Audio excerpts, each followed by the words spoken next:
कलिंगाबरोबर गोरक्षनाथाचा स्त्रीराज्यात प्रवेश, मारुतीची दुर्दशा. जेव्हा कानिफा व गोरक्ष यांच्या भेटी झाल्या, तेव्हा तू गुरुच्या शोधास का फिरतोस? तुझा गुरु मच्छिंद्रनाथ तर स्त्रीराज्यात मौजा मारीत आहे, असे गोरक्षास कानिफाने सांगितले होते. ते ऐकून गोरक्ष स्त्रीराज्यात जावयास निघाला व त्या सीमेपर्यंत येऊन पोचला. नंतर त्याच्या मनात अनेक विचार येऊ लागले. ते तर कशा प्रकारचे की, ज्या ठिकाणी गुरुराज आहेत त्या ठिकाणी वैभव काही कमी नसावयाचे. परंतु ख्याली खुशालीत गुरुजी पडल्यामुळे मला ओळखतील की नाही, हीच भ्रांती आहे. अशा प्रकारचे अनेक तर्क त्याच्या मनात आले. त्यावेळी कलिंगा या नावाची एक वेश्या आपल्या परिवारासह स्त्रीदेशात जात होती. ती रूपवती असून नृत्यगायनात अप्सरा, गंधर्व यांना लाजविण्याइतकी हुशार होती. तिची व गोरक्षनाथाची मार्गात गाठ पडली. मग तो तिच्याजवळ जाऊन तुला तिचे नाव गाव व कोठे जावयाचे हे विचारू लागला. तेव्हा ती म्हणाली, मला कलिंगा असे म्हणतात. मी स्त्रीराज्यात जात आहे. तेथे मैनाकिनी या नावाची स्त्री राज्यकारभार करीत असते. तिला मी आपली नृत्यगायन कला दाखवून वश करून घेणार आहे. तिची मर्जी प्रसन्न झाली म्हणजे ती मला पुष्कळ द्रव्य देईल. ते कलिंगेचे भाषण ऐकून तिच्याच संगतीने गोरक्षनाथाने स्त्रीराज्यात जाण्याचा बेत ठरविला. तिच्याबरोबर आपणास राजगृहात जाता येईल व मच्छिंद्रनाथ गुरुचाही पक्का तपास लागेल, हा त्याचा विचार होता.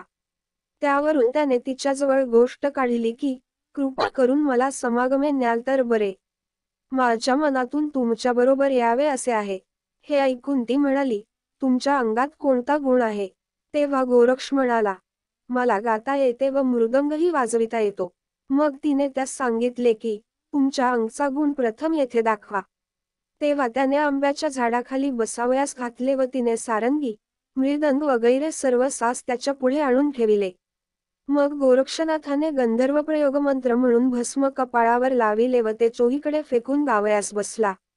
तेव्हा झाडे, पाषाण ही सुद्धा सुस्वर गायन करू लागली व वाद्य वाजू लागली. हा चमत्कार पाहून कलिंगेने तोंडात बोट घातले. तिला तो त्यावेळी शंकरासारखा भासू लागला, जो मनुष्य झाडे, दगड यांच्यापासून गंधर्वाप्रमाणे सुस्वर गायन करवित आहे. त्याला स्वतः उत्तम गाता, वाजविता येत असेल ह्यात आश्चर्य कोणते?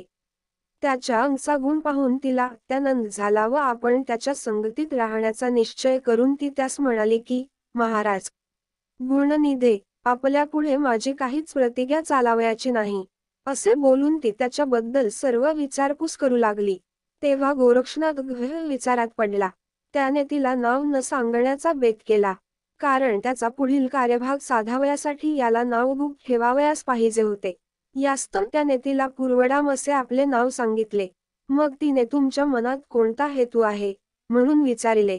त्यावर तो म्हणाला, विषय सुखाविषयी मी अगदी अज्ञानी आहे व ते मला नको.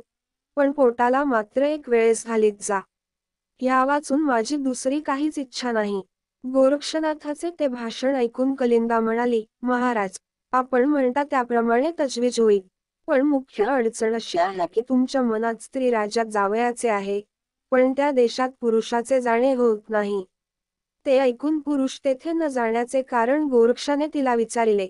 तेव्हा ती म्हणाली, मारुतीच्या भुभुकाराच्या योगाने सर्व स्त्रिया गरोदर होतात. त्यात पुरुषाचा गर्भ मरतो व स्त्रियांचा जगतो.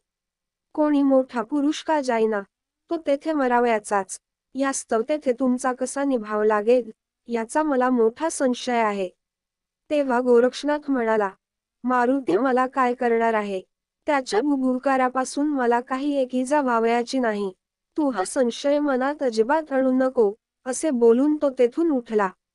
मग कलिंगा रथात बसल्यावर गोरक्षनाथ तिचा सारथी झाला व त्याने घोड्याचे दोर हातात धरिले. प्रथमारंभी त्याने वज्रास्त्र, स्पर्शास्त्र, मोहनास्त्र व नागास्त्र यांची योजना केली. त्याने त्यास बिनहरकत स्त्रीराज्यात प्रवेश करता आला. पुढे अस्तमान झाल्यामुळे ते चिन्नपट्टण गावी वस्तीस राहिले. तेथे भोजन झाल्यानंतर सर्वांनी शयन केले. नंतर सुमारे प्रहर रात्री संधार नाहीसा होऊन स्वच्छ चांदणे पडले.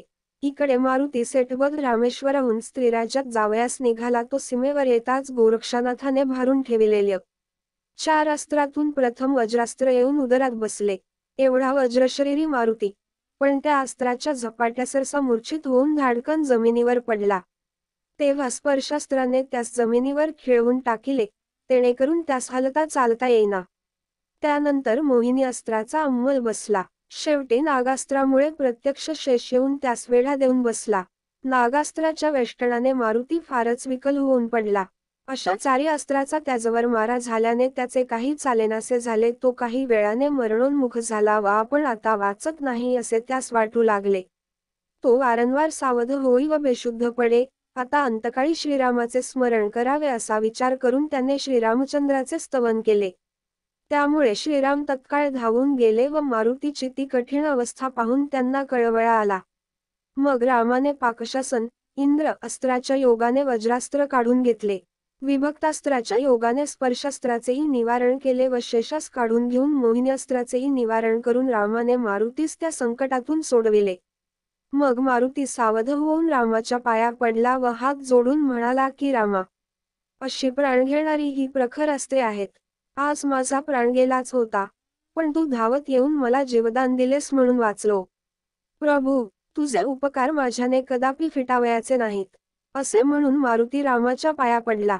त्यास रामाने पोटाशी धरिले व असा तुला हात दाखविणारा शत्रू कोण आहे म्हणून विचारले. तेव्हा मारुती म्हणाला, सांप्रतकाळी माझ्याशी शिरजोरपणा दाखविणारा क्षत्रिय कोणी राहिलेला नाही, परंतु नाथपंथाचे लोक तूर्त प्रबळ झालेले आहेत. त्या 9 नाथांपैकी कोणी येथे आला असावा. आजकाल ते अजिंक्य असून पृथ्वीवर निर्धास्तपणे संचार करीत आहेत. ते मारुतीचे भाषण ऐकून रामाने त्यास सांगितले की नाथपंथाचे लोक हल्ली प्रबळ झाले असून ते अनिवार्य आहेत, परंतु ते माझे पूर्ण भक्त आहेत व माझी त्याजवर पूर्ण कृपा आहे. यास्तव तू आपल्या बळाचा अभिमान